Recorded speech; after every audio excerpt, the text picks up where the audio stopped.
Surah An-Naml, verses 1 to 44.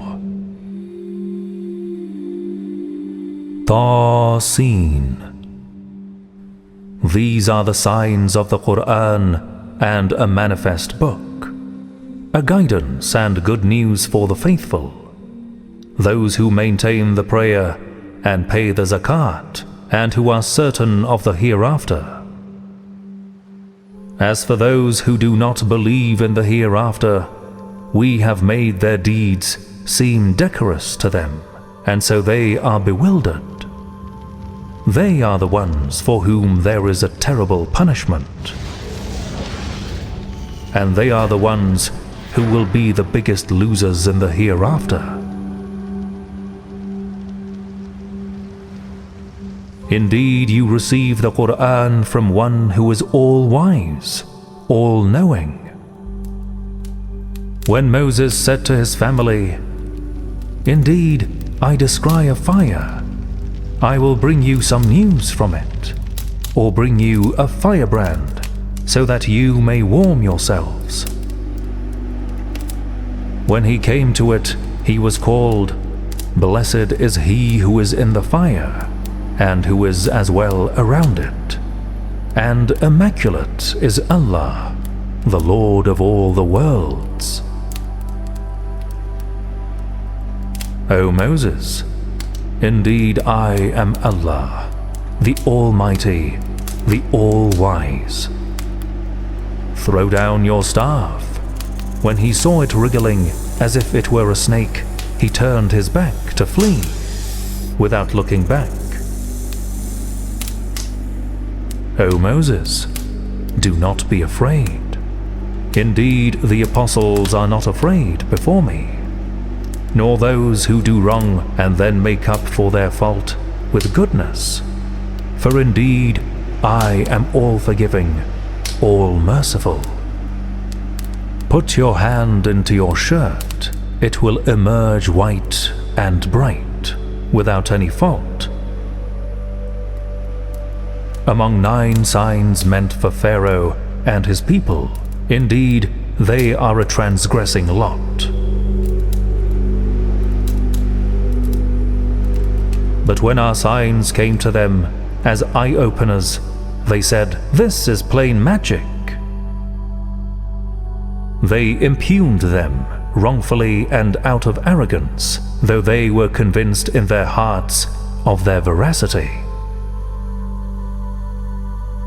So observe how the fate of the agents of corruption was. Certainly, we gave knowledge to David and Solomon, and they said, "All praise belongs to Allah, who granted us an advantage over many of his faithful servants." Solomon inherited from David, and he said, "O people, we have been taught the speech of the birds, and we have been given out of everything. Indeed, this is a manifest advantage." Once Solomon's hosts were marched out for him, comprising jinn, humans and birds, and they were held in check.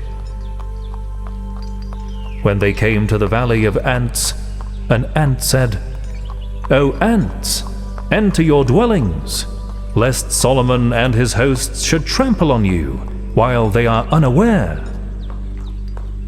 Whereat he smiled, amused at its words, and he said, "My Lord, inspire me to give thanks for your blessing with which you have blessed me and my parents,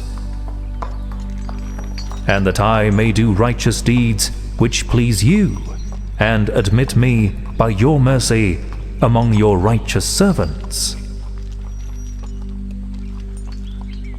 One day he reviewed the birds and said, "Why do I not see the hoopoe? Or is he absent? I will punish him with a severe punishment, or I will behead him unless he brings me a credible excuse."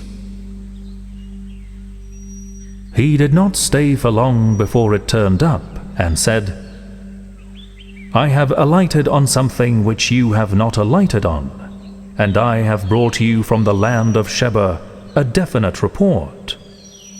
I found a woman ruling over them, and she has been given everything, and she has a great throne.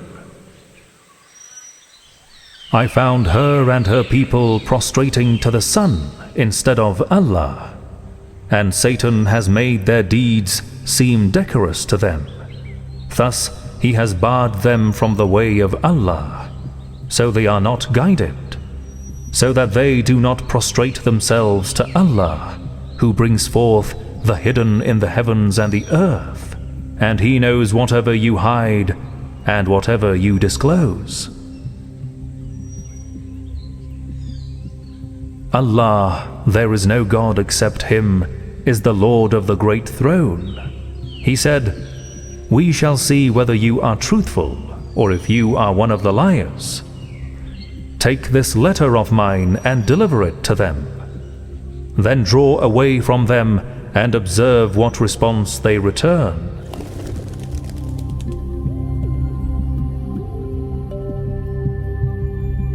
She said, "O members of the elite, indeed a noble letter has been delivered to me. It is from Solomon, and it begins in the name of Allah, the All-Beneficent, the All-Merciful. It states, 'Do not defy me, and come to me in submission.'" She said, "O members of the elite, give me your opinion concerning my matter. I do not decide any matter until you are present." They said, "We are powerful and possess a great might, but it is up to you to command. So consider what orders you will give." She said, "Indeed, when kings enter a town, they devastate it, and make the mightiest of its people the weakest. That is how they act. I will send them a gift, and see what the envoys bring back." So when the envoys came to Solomon, he said, "Are you aiding me with wealth?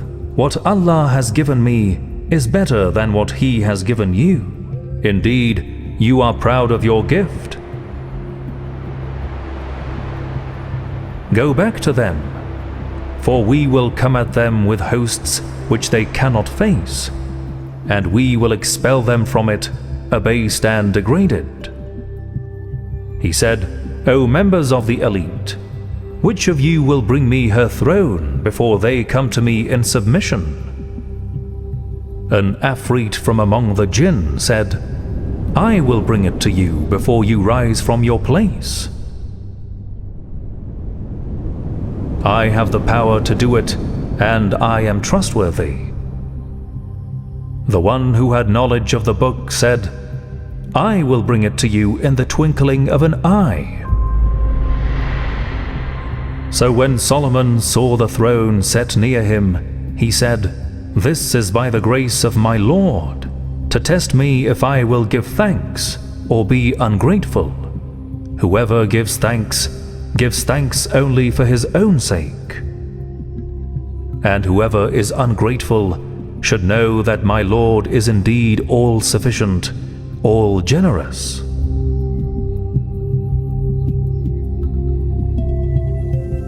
Solomon said, "Disguise her throne for her, so that we may see whether she is discerning or if she is one of the undiscerning ones."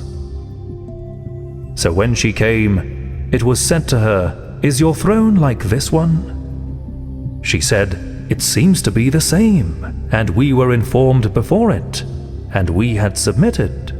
She had been barred from the way of Allah by what she used to worship besides Allah, for she belonged to a faithless people. It was said to her, "Enter the palace."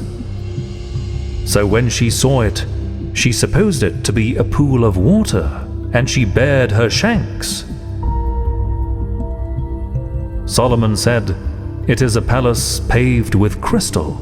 She said, "My Lord, indeed I have wronged myself, and I submit with Solomon to Allah, the Lord of all the worlds."